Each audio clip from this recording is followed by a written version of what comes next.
Giving itu perbuatan, giver itu pemberinya.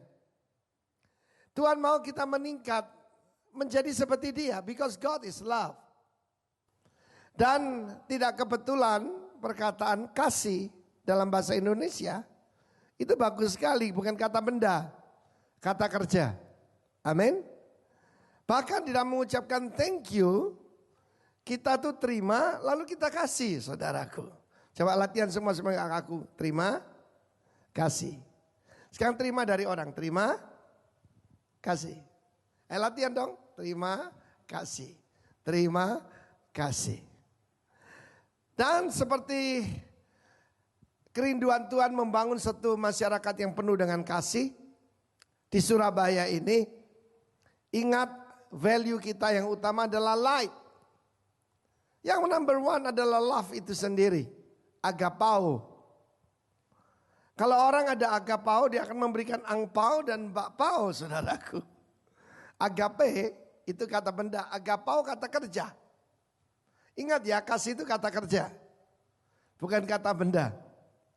Kasih dalam perbuatan, karena kasih itu adalah kata kerja sekali lagi. Mari kita melihat apa yang dikatakan firman Tuhan. Ini yang saya imani akan terjadi pada masyarakat yang kita bangun. Yesaya 60 ayat 21 dan 22. Pendudukmu semuanya berapa persen? Pendudukmu semuanya orang benar. Mereka mewarisi negeri untuk selama-lamanya. Mereka sebagai cangkokan yang kutanam sendiri untuk memperlihatkan keagunganku. Yang paling kecil akan menjadi kaum yang besar. Dan yang paling lemah akan menjadi bangsa yang kuat. Aku, Tuhan akan melaksanakannya dengan segera pada waktunya. Ada satu pengertian yang kita harus tahu bahwa kalau kita mendengar keadilan, apa yang ada di pikiran kita? Oh, bandar narkoba harus ditembak mati. Mata ganti mata, gigi ganti gigi. Saudara, keadilan di dalam perjanjian lama adalah keadilan kepada orang yang tidak mampu. Jangan lupa itu. Berapa banyak saudara pernah mendengar bahwa orang Yahudi itu orang paling kikir di dunia. Siapa yang pernah mendengar itu? Bohong, saudaraku. Mereka paling murah hati. Iya kan? Betul, saudaraku. Ya. Dan bahkan negara yang menerima imigran tanpa batas cuma Israel. Saudara jangan percaya itu, karena firman Allah mengajarkan di dalam perjanjian lama, sedekah, righteousness, dengan sedekah, sodakoh itu loh, sedekah. Itu sinonim, saudara.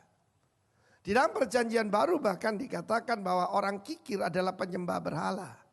Bukan adalah sama dengan penyembah berhala, tetapi penyembah berhala. Siapa yang dia sembah? Mammon. Dari mana kita tahu orang itu menyembah Tuhan atau menyembah Mammon? Dari perbuatannya. Coba beberapa ayat yang lain, Kisah Rasul 20. Saya mau tanya, berapa banyak Anda ingin lebih diberkati? Angkat tangan. Amin. Karena itu saya ajarkan pada Anda bukan hidup yang sukses, lebih dari sukses, yaitu berbuah. Dahannya mengatasi tembok. Di rumah Pak Andrian yang lama Jalan Anjasmoro, di sebelahnya jadi yang nomor 19 itu ada pohon jambu air, kelampok, saudara, yang besar. Dan dahannya itu melintasi tembok. Dan karena itu saya dan Pak Andrian suka ambil kelampok itu, wah enak sekali, soalnya ngiler ya. Dan itu sah saja, sebab apa? Itu melewati tembok dan itu bagian daripada tetangga. Tuhan mau kehidupan saudara dan saya seperti itu. Sing pohon buah-buahan yang begitu besar dekat mata air, tetapi tidak cuma dibatasi tembok, melintasi tembok. Melintasi tembok kebencian, tembok rasialisme, tembok apa saja. Anda dan saya adalah pohon buah-buahan yang dahannya melintasi tembok. Dan dalam bahasa aslinya adalah ben, putra. Keturunan kita menjadi berkat. Siapa yang mau? Kisah Rasul 20 ayat 35. Dalam segala sesuatu telah kuberikan contoh kepada kamu, Bahwa dengan bekerja, bukan berdoa loh. Kita perlu berdoa tapi jangan lupa bekerja. Kamu jangan bekerja terus, berdoa dong 1 hari 8 jam nanti diberkati. Jangan percaya itu saudara. Tangan rajin membuat kaya. Amin. Nah saudara, firman Allah mengatakan dengan bekerja demikian kita harus membantu orang-orang yang lemah. Dan harus mengingat perkataan Tuhan Yesus sebab ia sendiri telah mengatakan, memang tidak pernah tertulis di dalam keempat Injil, tetapi ini adalah intisari pengajaran Tuhan Yesus. Adalah lebih berbahagia apa? Memberi daripada menerima. Karena itu saya mengajak saudara meningkat dari giving yang adalah kewajiban kepada giver. Giver itu adalah nature-nya, sifatnya. Mari kita lanjutkan beberapa ayat yang lain. Mika pasal 6 ayat 8. Hai manusia, telah diberitahukan kepadamu apa yang baik dan apa yang dituntut Tuhan daripadamu selain apa? 1, berlaku adil. Kedua, mencintai kesetiaan. Kesetiaan di sini adalah mercy, belas kasihan. Dan hidup dengan rendah hati di hadapan Allahmu. Mispat di sana adalah perintah Tuhan. Perintah Tuhan sangat jelas. Bahwa di dalam nanti baca di rumah Ulangan pasal 15. Setiap 7 tahun semua hutang harus dibebaskan. Ada prinsip namanya semita. Katakan semita. Semita itu rilis. Satu hari saya baca Alkitab, pas baca Ulangan 15 saya baru Kristen. Lalu saat sedih dalam keadaan, saya ingat bahwa saya bertobat itu dalam keadaan bangkrut. Tapi ada beberapa orang yang berhutang pada saya memang tidak bisa bayar. Saya ambil keputusan, saya tidak tunggu tahun ke-7, saya bebaskan. Sebab perjanjian baru lebih tinggi dari perjanjian lama. Ketika saya membebaskan, saudara tahu apa yang terjadi? Dulu hubungannya baik. Hubungan itu setara, itu saudara, teman. Begitu dia berhutang, dia menjadi budak dari orang yang menghutangi. Hubungannya perhatikan kan jadi gak enak saudaraku. Karena itu jangan berhutang pada siapapun kecuali pada Tuhan. Amin. Nah firman Tuhan mengatakan perintah pada manusia adalah to do justly. Melakukan mispat, melakukan perintah Tuhan. Nanti baca di rumah Ulangan 15. Untuk hidup diberkati itu caranya cuma satu. Yaitu memberi kepada orang lemah. Orang lemah ini nanti kita akan perhatikan itu adalah jaya missing. Janda, yatim, orang miskin dan orang asing. Saya mengajak kita langsung melihat perumpamaan yang paling terkenal. Yaitu tentang the good Samaritan. Orang Samaria yang baik hati. Mari kita melihat Lukas 10 mulai ayat 25. Apa tadi jaya missing? Nomor 1, janda tua ya, yang miskin. Yang keluarganya tidak ada yang ngurusin. Oke. Yang kedua, yatim. Yang tidak punya orang tua, tidak punya bapak secara khusus. Orang miskin dan orang asing. Itu sungguh luar biasa. Lukas 10 ayat 25. Pada suatu kali berdirilah seorang ahli Taurat. Ahli namanya ahli Taurat saudara, pakar. Pakar teologi pada zaman itu.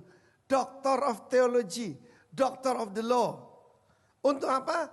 Mencobai Yesus. Belum tahu dia. Yesus dikira guru biasa. Saudara, dia bakal master, guru. Apa yang harus ku perbuat untuk mewarisi, memperoleh sini, mewarisi hidup yang kekal. Stop sampai sana. Hidup yang kekal di sana adalah hidup yang tidak terbatas. Pada dasarnya manusia tahu hidup di bumi ini terlalu singkat. Orang Jawa mengatakan mau mampir ngombe. Cuma sempat minum lalu sudah hilang. Begitu cepatnya. Kedua orang tua saya meninggal usia 69 tahun. Papa dan papa mertua. Nah saudara yang kasih Tuhan. Semua orang di dunia ini mencari hidup yang panjang. Mereka tidak puas, hidup cuma sebentar di dunia ini, cuma 70, 80, 100 tahun. Ya, berapa banyak saudara mau dengan tubuh yang sekarang saudara hidup 1000 tahun, angkat tangan. Ada yang mau hidup 1000 tahun? Wah, baru 60 tahun aja udah rematik kok saudaraku. Tetapi kalau dengan tubuh yang baru, oke. Di Bali orang percaya tirte amerte. Itu ada air yang diminum membuat orang hidupnya tidak terbatas. Tetapi yang diberikan oleh Yesus bukan aionos. Aion itu age, aionos itu tidak terbatas. Eternal life, umurnya panjang. Panjang umurnya. Kata neneknya, jangan, sudah capek saya. Ya. Tetapi yang diberikan oleh Yesus bukan aionos. Dia berikan Zoe. Katakan Zoe. Ya. Banyak anak perempuan dikasih nama Zoe ini tapi dibaca bahasa Inggris Zoe. Ada anak kembar namanya Zoe dan Chloe. Zoe itu adalah God's kind of life. Kehidupannya Tuhan. Nah, kita lanjutkan di sini. Yesus tanya, apa yang kamu baca? Dia ini pakar saudaraku. Cuma dia datang pada guru yang hebat. Cuma dia mau mencobai Yesus. Dan dia jawab, sebab itu pertanyaan paling gampang. Nah, kasihlah Tuhan Allahmu dengan segenap hatimu. Dengan segenap jiwa, dengan segenap kekuatanmu. Sepenuh akal budimu. With all your mind, with all your might. Dan kasihlah sesamamu manusia seperti dirimu sendiri. Perkata sesama manusia adalah neighbor, tetangga. Sedang melihat orang Kristen aslinya, jangan lihat besarnya salib yang ada di kalungnya, tebalnya Alkitab yang dia bawa, atau banyaknya pengetahuannya. Tetapi ya itu tadi, agapao itu, kasih. Bagaimana ada orang tanya pada saya, Pak, dari mana saya tahu saya mengasihi Tuhan atau diri saya sendiri atau dunia? Gampang. Periksa buku cekmu, periksa buku tabunganmu, dan itu kamu tahu aslinya kamu. Ya, ada orang tanya, how can I love God? Give God more. Berikan lebih banyak waktu, berikan tenaga, berikan keuangan yang Tuhan percayakan pada kita. Saudara, salib itu ada vertikal, ada horizontal. Horizontal itu ukurannya. Ukurannya bagaimana? Mengasihi sesama manusia. Orang Yahudi itu yang belum kenal Tuhan Yesus, laki-laki akan berdoa begini, menghadap Yerusalem. Dia berkata, Ya Hashem. Mereka tidak sebut Yahweh, Yehova, ataupun Adonai, Elohim. Mereka sebut Hashem. Hashem itu the name. Ya, mereka tidak akan sebut nama itu. Jadi saya heran. Banyak gereja-gereja itu jadi ngaco saudara.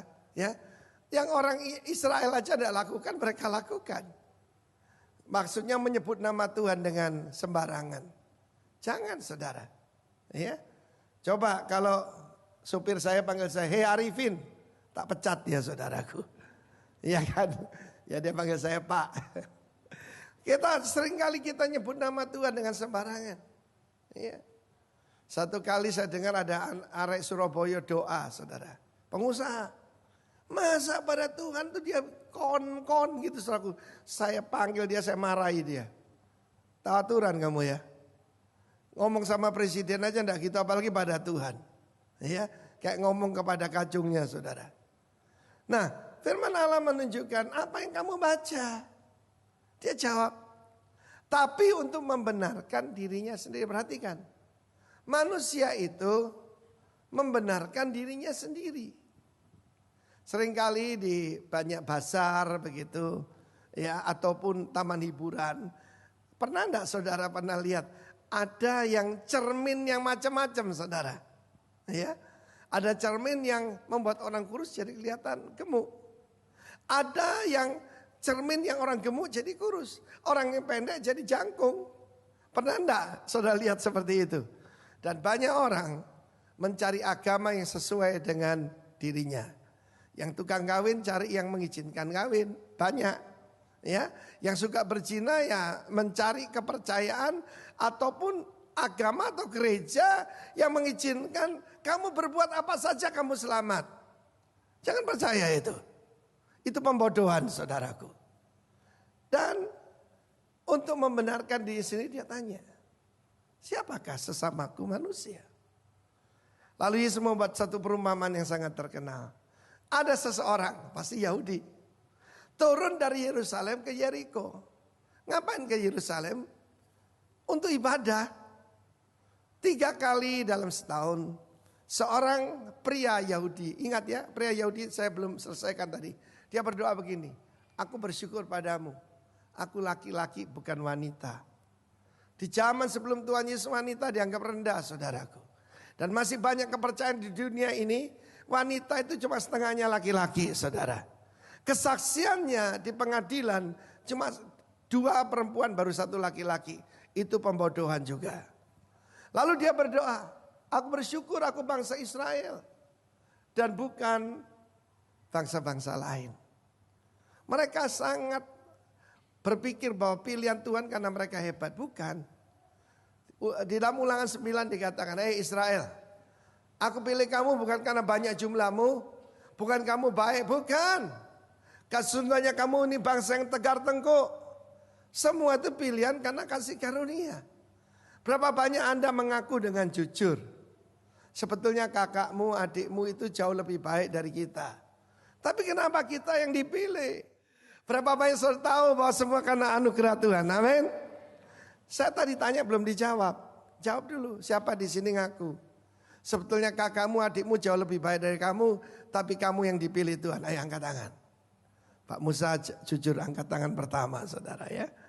Oke. Saudara yang kekasihan Tuhan. Ada seorang turun dari Yerusalem ke Yeriko. Yeriko City of Palms. Kota korma. Dan dia dirampok oleh perampok-perampok. Perampok ini kira-kira bangsa apa saudara? Bangsa Yahudi juga saudara. Kan tidak disebutnya bangsanya apa? Bangsanya sama. Lalu dalam keadaan dia dipukuli setengah mati. Dalam keadaan sekarat. Mendadak lewatlah seorang imam. Baru selesai tugas. Bukan Yeriko ke Yerusalem.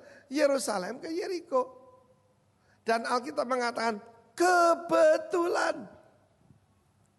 Orang yang dipukul ini berkata, wow pucuk dicinta ulam tiba. Saya cuma nolong setiap orang, ini imam. Imam itu seperti mantrinya dokter saudara. Dia bisa menentukan orang ini kustanya sampai tingkatan keberapa. Dia bisa tahu kustanya udah sembuh atau belum. Dia dilatih di dalam dan kerjaannya memang menolong orang. Dia menerima persepuluhan dari umat untuk mewakili umat pada Tuhan dan Tuhan kepada umat. Tetapi ketika dia melihat orang itu, dia pura-pura tidak lihat. Dia menyimpang ke jalan yang lain. Oh dia tahu perintah Tuhan untuk mengasihi Tuhan dengan segenap hati. Mungkin dia ibadahnya luar biasa. Saya pernah ketemu orang-orang Yahudi Ortodoks. Pertama kali saya ke Israel. Ketika mendarat di Tel Aviv, itu jam mendekati maghrib, jam 6 sore, jam sembahyang mereka.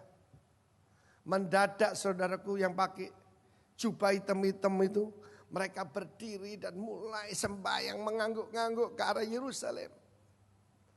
Ibadahnya luar biasa saudaraku.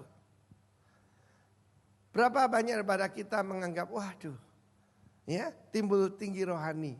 Saya ini lebih rohani dari yang lain. Saya baca Alkitab 12 kali dalam 1 tahun. Bukan setahun sekali kayak kita ini. 12 kali dalam 1 bulan habis. Loh kamu tidak kerja? Saya coba baca Alkitab. Tapi firman Allah mengatakan, dia tidak mau repot saudara. Dia menyingkir ke jalan yang lain. Lalu muncullah seorang Lewi. Lewi ini siapa? Ya mungkin penatua gereja, diaken. Diaken itu pelayan. Pelayan itu ngurusi umat saudara. Karena sebagai hamba Tuhan saya tidak mau terlambat. Karena pelayan harus datang lebih dulu. I'm not the boss.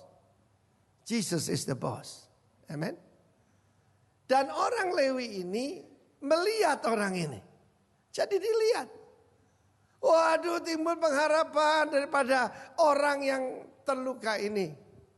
Saya mau beritahu saudara, ukuran daripada vertikal itu adalah horizontalnya. Salib itu kan vertikal dan horizontal. Orang ini adalah orang Lewi. Orang Lewi itu satu suku yang dikhususkan untuk membantu imam di bait Allah. Dan semua orang bisa jadi imam. Karena imam itu harus keturunan dari imam besar Harun. Dan rata-rata mereka memakai nama Kohen. Pernah ketemu orang Yahudi Amerika atau Yahudi mana aja. Namanya Kohen. Kohen itu artinya imam. Dia berarti dia keturunan imam besar Harun. Dan orang Lewi ini dibiayai untuk menjadi penolong dari imam. Dia pun meninggalkan orang ini. Dia sudah lihat, dia tahu keadaannya. Berarti dia sedikit lebih baik. Saya mau beritahu, ya, bukan berarti PDT pasti lebih baik dari PDP, belum tentu. Kecuali PDP cuma pendeta depan pintu. Di Rock Ministry saudara tidak jadi pendeta depan pintu. Saudara dilatih jadi hamba Tuhan. Amin. Entah dokter, lawyer, apapun. Saudara jadi hamba Tuhan. Dan saudaraku, lewatlah di situ yang paling dia tidak harapkan. Yaitu orang Samaria.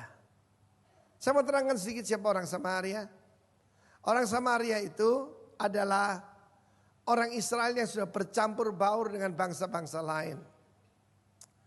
Pada abad ke-7 sebelum Masehi, maka negara Israel yang di utara, kerajaan utara itu dijajah dan dirampas dan dibawa oleh kerajaan Asyur. Mereka bercampur gaul dan ketika pulang mereka seperempat Yahudi, sepertiga Yahudi. Tidak diakui saudaraku, ya, nggak diakui. Dan mereka punya kepercayaan, mereka cuma membaca 5 kitab yang pertama. Perhatikan, yang orang Israel ini, waduh pengetahuan Alkitabnya, ya saudaraku, lengkap dia. Jadi lengkap itu dari kitab Kejadian sampai Maleaki. Tetapi yang ini cuma 5. Bukan banyaknya yang saudara tahu, tapi banyaknya yang kita lakukan. Bukan banyaknya yang kita tahu. Ada banyak orang mengira rohani karena dia datang dari setiap seminar dia ikut. Seminar dan menjadikan kita rohani. Ingat ya, bukan aionos tapi zoe. Saudara, kedua kandidat yang pertama itu gagal. Mereka tidak melakukan perintah yaitu sesama manusia. Itu bangsanya sendiri. Ada satu suku dari orang-orang Tionghoa. Saya tidak mau sebut suku apa. Suku itu sangat saudaraku yaitu membela sukunya. Kalau satu jatuh dan bangkrut, yang lain memberikan yaitu saudaraku memberikan modal supaya dia bangkit kembali.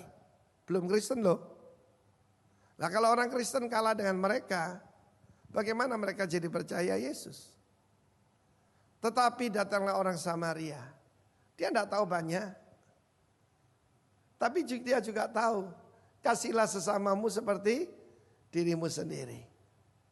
Bagian mengasihi seperti diri sendiri itu penting. Kalau saudara tidak suka dengan diri saudara, saudara tidak akan suka dengan semua orang. Saya kenal ada seorang teman saya, anaknya ya lebih tinggi, lebih ganteng dari saya, teman baik saya. Tapi masalah dengan dia itu dia selalu cerita kejelekan orang, saudara. Saban kali ketemu dia mesti cerita kejelekan orang. Maaf saya koreksi dia, saya bilang, kamu itu ya sudah melayani Tuhan lebih lama dari saya. Tapi kalau orang lain ada koleksi perangko, koleksi arloji, ya koleksi apa aja. Kamu nih maaf koleksi kentutnya hamba Tuhan. Saban kali kamu buka, kamu cium. Dan saban kali dia mencitrakan wajahnya jadi gak enak saudara. Apa masalah dengan saudara kita ini? dia tidak mengasihi dirinya sendiri.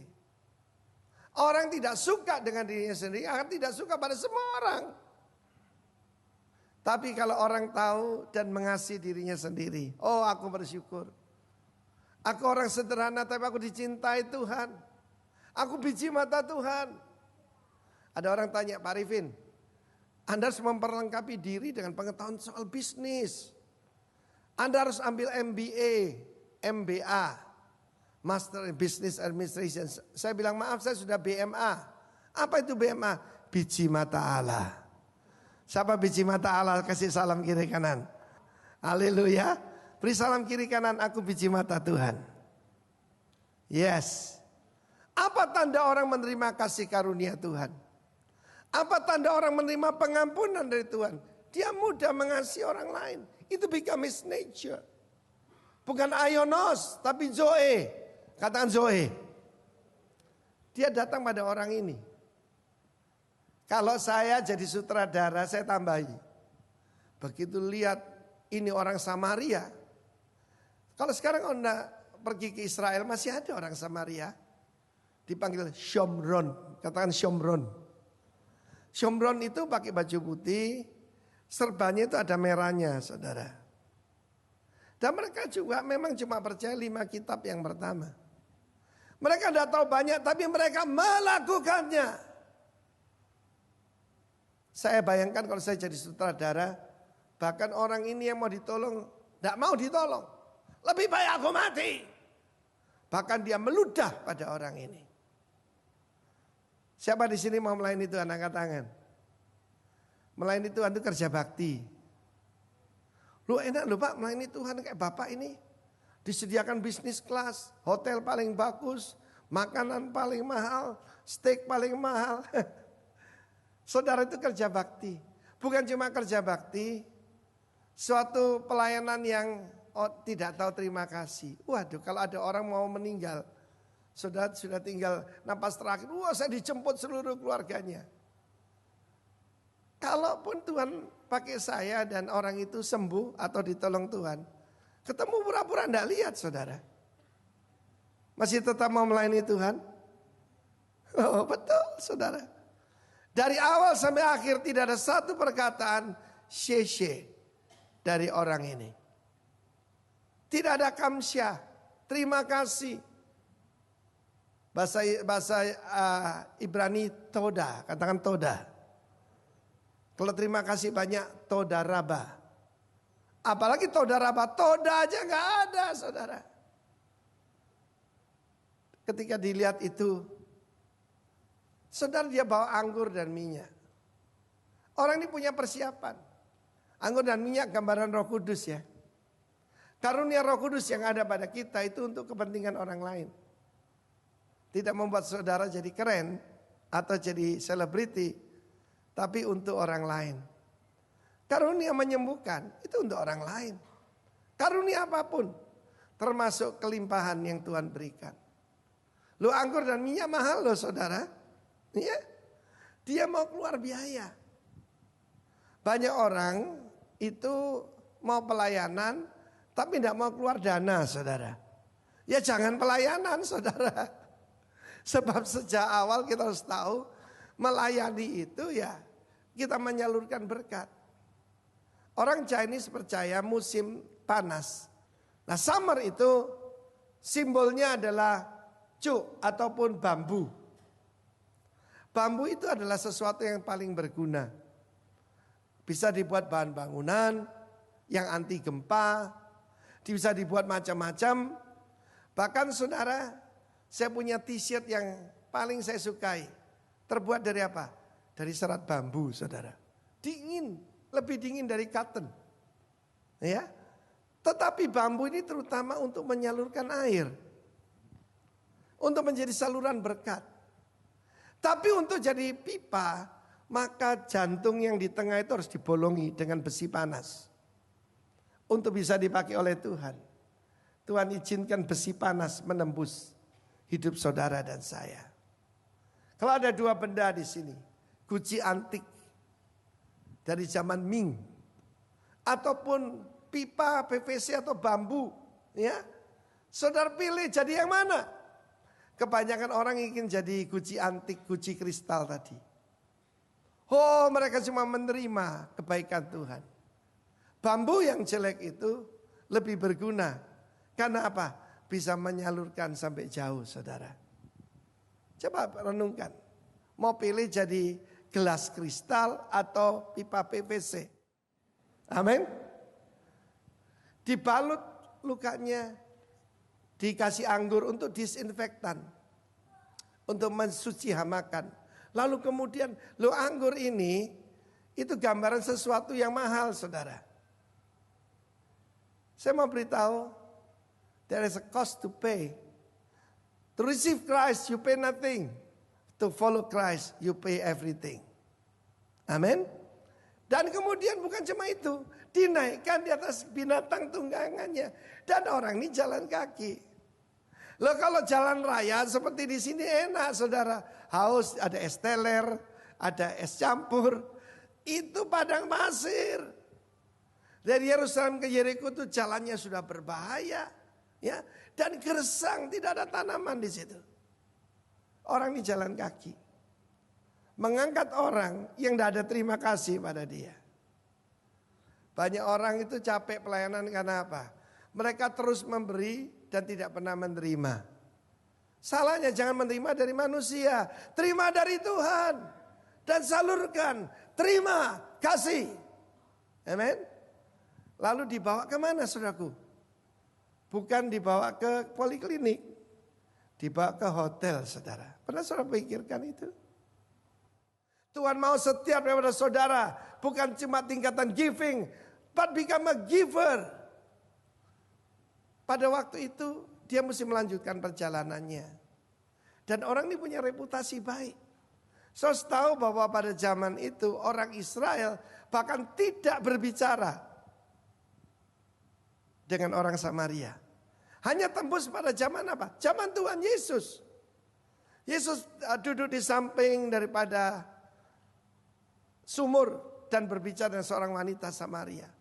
Wanita Samaria heran, ada orang Yahudi berbicara dengan dia. Masalah di dunia ini salah satunya rasialisme, saudara. Yang satu membenci yang lain. Saya berdoa, setiap daripada Anda terkenal generous, terkenal murah hati. Tepuk tangan bagi Allah kita. Kalau ada lebihnya, aku berikan 2 dinar. Katakan 2 juta rupiah. Kalau kurang nanti aku ganti. Kalau aku kembali. Tidak ada jaminan loh. Misalnya orang itu tinggal 1 bulan. Wong dia digebuki setengah mati, saudaraku. Katakan 10 hari. Tetapi pemilik penginapan ini punya pengalaman dengan orang ini. Silakan om, nanti kembali bayar. Zaman itu belum ada kredit card, saudara. Tetapi orang ini percaya. Dia punya reputasi yang baik. Dia Matius pasal 25, mulai 31. Yesus berkata, pada waktu raja itu datang dengan kemuliaannya bersama para malaikat kudusnya. Dia memisahkan bangsa. Seperti dia memisahkan domba daripada kambing. Sorry ya, sementara jadi kambing. Siapa kambing ini? Orang beragama. Termasuk beragama Kristen. Siapa domba ini? Warga kerajaan. Apa bedanya sekedar orang Kristen dengan warga kerajaan? Warga kerajaan itu mirip rajanya. Warga kerajaan mirip siapa? Rajanya itu murah hati. Yesus dikatakan orang Samaria dan kerasukan setan, saudara. Dan benar-benar kalau orang dijamah Tuhan, pasti berubah. Timothy Keller, salah satu penulis yang hebat, dia berkata bahwa kelebihanmu itu, kalau kamu tidak memberi sampai habis-habisan, patut diragukan apa kehidupan Kristus ada di dalammu. Wow, saudara. Because God is a giver and the best giver ever. Dia memberikan putranya yang terbaik. Dari pemberian seseorang, saya bisa tahu bagaimana orang itu menghargai saudara atau tidak. Ada yang memberikan barang-barang sisa, barang-barang obrolan yang murah-murah. Tapi ada juga yang orang sederhana memberikan yang terbaik. Demikian juga kita terhadap Tuhan. Dan Tuhan membenci korban yang cacat. Tuhan marah kepada korban yang cacat, saudara. Dan saya berbicara tentang kehidupan kita hari ini. Dan Tuhan berkata, hai kamu yang diberkati. Bayangkan nih jadi Yesus. Ini domba, ini kambing. Bangsa domba, bangsa kambing. Masuklah dalam kesukaan yang telah disediakan bagimu pada waktu dunia dijadikan. Sebab ketika aku lapar kamu memberi aku makan. Ketika aku haus kamu memberi aku minum. Aku telanjang kamu beri aku pakaian. Aku sakit dan dalam penjara kamu mengunjungi aku. Lalu domba-domba ini menjambek. Tuhan, kapan kami melihat bahwa engkau itu dalam keadaan lapar sehingga kami beri makan, haus kami beri minum, telanjang kami beri pakaian. Dan ini jawaban raja itu. Apa yang kamu lakukan untuk yang paling kecil dari saudaraku, kamu lakukan untuk aku. Saya mengajak saudara mengingat Mother Teresa. Dari sekedar biarawati, dia menjadi hamba Tuhan. Dia berasal dari satu keluarga yang kaya. Dan sebagai biarawati hidupnya terjamin. Dia mendirikan pelayanan di Kalkuta. Dan ngurusin orang-orang yang paling miskin. Seperti saya katakan bahwa berkhotbah itu bagian paling gampang. Tapi melakukan apa yang kita katakan. We need Zoe. The God's kind of life. The life of God. Bukan cuma aionos. Tetapi God's kind of life. Hidup kita singkat, saudara. Berapa tahun lagi sih kita hidup? Dan belum tentu yang muda di sini umurnya lebih panjang daripada saya, belum tentu. Saya berkali-kali pernah terkena penyakit yang mematikan, saudara. Baru-baru ini istri saya terkena cuma tumor di sini.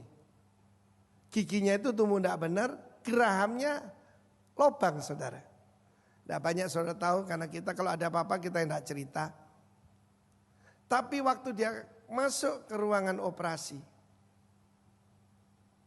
dia sadar. Satu biji cincin dia tidak bisa pakai. Wanita kan suka perhiasan. Satu biji cincin dia tidak bisa pakai. Kita lahir telanjang, kita akan pulang dengan telanjang. Dengan anugerah Tuhan istri saya disembuhkan. Tapi hari ini saya mau beritahu saudara banyak orang yang dirampok di luar kita. Dirampok secara rohani, dirampok secara jasmani maupun keuangan. Mereka butuh pertolongan. Tapi apakah ada kehidupan Tuhan di dalam diri kita? Saya punya satu pengalaman, saudara. Banyak sekali orang menghubungi saya tidak tahu dari mana. Satu kali ya banyak orang dan istri saya bilang, kamu kok selalu orang minta tolong sama kamu sih. Dari mana mereka tahu nomor kamu? Nah saya pelayan umat. Nah pelayanan umat itu kan mereka tahu aja. Cuma yang tidak bertanggung jawab memberikan pada semua orang itu masalahnya. Dan satu kali saya menerima sebuah telepon. Pak, saya ini tidak bisa kebaktian Pak. Loh kenapa? Loh ini saya disandera Pak. Loh disandera kenapa? Ya papa saya meninggal dan dia punya utang dan saya sekarang ada di karaoke. Lalu saya tanya, lah berapa utang bapakmu? Saya kaget apa? Oh cuma 2 juta saudara. Cuma 2 juta? Iya Pak, saya tidak bisa kebaktian. Saya rindu kebaktian. Oh cuma 2 juta. Ya, berapa nomor rekeningmu? Saya sering ditipu orang. Jadi saya cukup mengenal nomor-nomor yang misterius itu. Dia kasih nomor loh, nomornya orang yang saya tidak kenal. Segera saya kirim, saking kesusunya ngirimnya 2 kali saudara. Istri saya bilang, kamu itu dianggap ATM. Lah ya betul, Arifin Tejasuk Mana Ministry. Ternyata saya ditipu saudara. Habis itu gadis itu menghilang. Mungkin dia ada di sini, saya tidak tahu. Nah karena saya punya hubungan banyak, saya bisa tahu nomor rekening itu alamatnya di mana. Saya telepon. Saya bilang, ibu, seorang ibu, maaf ya ibu, nomor rekeningnya ibu dipakai buat nipu orang.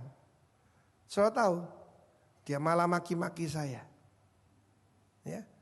Kamu ngasih uang sama orang yang kamu tidak kenal. Dasar goblok kata itu saudaraku. Kamu tidak kenal, kamu kirim uang. Berapa? Ya cuma 4 juta. Maksud saya ibu jangan sampai ditipu lagi, ibu dipergunakan. Malah saya dikuliahi saudara. Saya dimarah-marahi sama dia. Pada waktu itu buat saya sederhana. Saya ditipu cuma 4 juta. Saya tidak rasa apa-apa, bukan uangku. Itu uangnya Tuhan. Cuma ada satu dorongan yang saya memberi sampai double saudara. Ketika saya lihat ke atas, saya lihat bapakku tersenyum. Itu tandanya kamu sedikit mirip dengan aku. Alasan apa toh dia memberikan putranya? Karena kasih.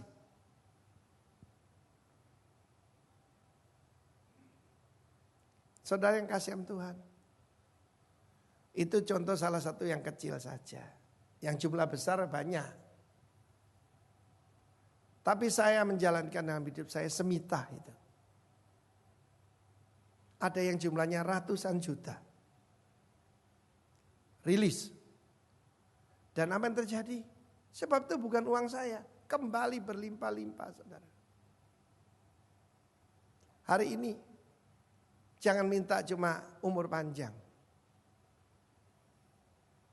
Tapi minta kehidupannya Tuhan.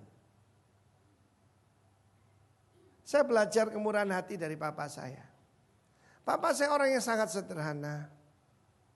Dia pernah jadi pengusaha lalu jatuh, akhirnya kita punya bengkel di rumah. Tetangga marah semua, saudaraku. Sampai satu-satunya yang bisa kita buat hidup adalah bengkel itu. Mulai kecil saya biasa dengan orang-orang yang saya tidak kenal dan bukan keluarga ada di rumah. Saya tanya, tante itu siapa? Oh ya bukan keluarga kita. Loh kenapa tinggal di sini? Sampai meninggal saudara. Kalau sudah, mesti ada orang lain lagi di situ. Jawaban orang papa saya sederhana. Lah ya anaknya enggak mau ngurusi ya kita yang ngurusin. Oh ya? Lalu ada lagi saudaraku, keluaran daripada rumah sakit jiwa ke tempat kita. Saya bilang, papi, kelihatannya orang ini belum terlalu waras loh. Dari mana? Pembantu saya semua saudaraku dirayu. Lalu dia bikin kartu nama pakai alamat saya, dia bilang dia direktur saudara. Saya bilang, papi, orang ini belum kelihatan waras loh. Dan ngapain dia di tempat kita? Apa tidak ada keluarganya? Ya itu, keluarganya menolak dia. Ya siapa lagi? Saudara saya menghadapi seperti itu every day. Satu hari mendadak di rumah kita tuh ada orang yang logatnya aneh. Itu orang-orang Bali dari Singaraja saudara. Dari satu desa namanya Temukus. Jadi mulai kecil saya itu sudah terbiasa dengan logat Bali. Nah papa saya memberi makan anak-anak ini, melatih mereka jadi montir tanpa bayar, dibiayai tinggal di tempat kita. Beberapa puluh tahun kemudian gantian, saya dipelihara orang Bali. Apa yang kamu tabur akan kamu tuai. Saya belajar dari papa saya, bagaimana menolong orang. Satu hari Minggu, Papa saya bilang antar papa. Kenapa? Itu ada 2 tante yang baru pindah rumah. Saya mesti betulkan semua instalasi listriknya. Saya disuruh pakai kaos oblong. Bantu papa saya pegang, yaitu kita naik motor sambil bawa apa saudaraku? Bawa tangga saudara. Dan kedua tante ini, saya belajar sesuatu dari papa saya. Kalau orang kaya banyak yang memperhatikan. 2 ibu ini, dua-duanya belum menikah dan saudara memang ya bukan orang cantik. Saya tidak mau bilang jelek saudara. Itu menghina ciptaan Tuhan tapi jauh dari cantik. Papa saya bilang kalau orang cantik banyak yang merhatiin. Kita perhatiin yang kayak gini. Saya pulang tuh sesuatu berubah dalam diri saya. Wah bapak saya ini orang mulia. Orang hebat. Not only a good man, but a great man. Saya mau beritahu kepada Anda semua. God's kind of life itu begitu kita terima Tuhan. Itu sesuatu berubah saudara. Yang lain dari ayah mertua saya lain. Dia pengusaha pernah bangkrut saudaraku. Dan dia punya satu prinsip. Kamu tidak usah ganggu saya tidak ganggu kamu. Jadi orangnya pokoknya EGP. Emangnya gua pikirin. Pokoknya jangan ganggu saya tidak ganggu kamu. Tetapi ketika Yesus masuk dalam kehidupannya. Berubah total saudara. Dia jadi pemerhati yang luar biasa. Saya masih ingat. Ada kemenakan yang jatuh bangkrut. Setiap hari dia datangi di Pasar Atom. Dia encourage kemenakannya ini. Dia punya uang berapa saja dia kasihkan kepada dia. Dan saya melihat itu ada joy dalam hidupnya. Ketika beliau meninggal, istri saya itu orangnya tidak cengeng saudara. Ya, tapi dia datang pada saya dengan menangis. Loh kenapa sayang? Loh papi ini kok tabungannya tinggal 100.000. Beliau meninggal sudah cukup lama ya saudara. Jadi tahun berapa itu? Tahun sekitar 97 begitu. Kan kita kasih uang. Lili juga kasih uang pada dia. Kenapa uangnya tinggal segini? Dan saya ingat jawaban saya. Kalau dia itu ninggalkan uang. Tidak pernah dibagikan, kamu perlu nangis. Tapi kalau dia die empty. Meninggal dalam keadaan kosong. Kamu perlu mengucap syukur. Malamnya tukang-tukang becak di depan rumah kita itu pada datang ke rumah. Loh ini loh dikasih Pak Beni. Anak saya sakit dikasih Pak Beni. Saya bilang pada istri saya, tuh lihat. Kita perlu mengucap syukur. Istri saya dari sedih jadi bersuka cita. Masalahnya dengan saya sekarang. Saya banyak diberi dan banyak dituntut. Banyak daripada kita dulu terkapar seperti orang yang dirampok itu. Tapi sekarang keadaan kita sudah baik. Dan ada satu perintah Tuhan. Love your neighbor as yourself. Mari kita berdoa.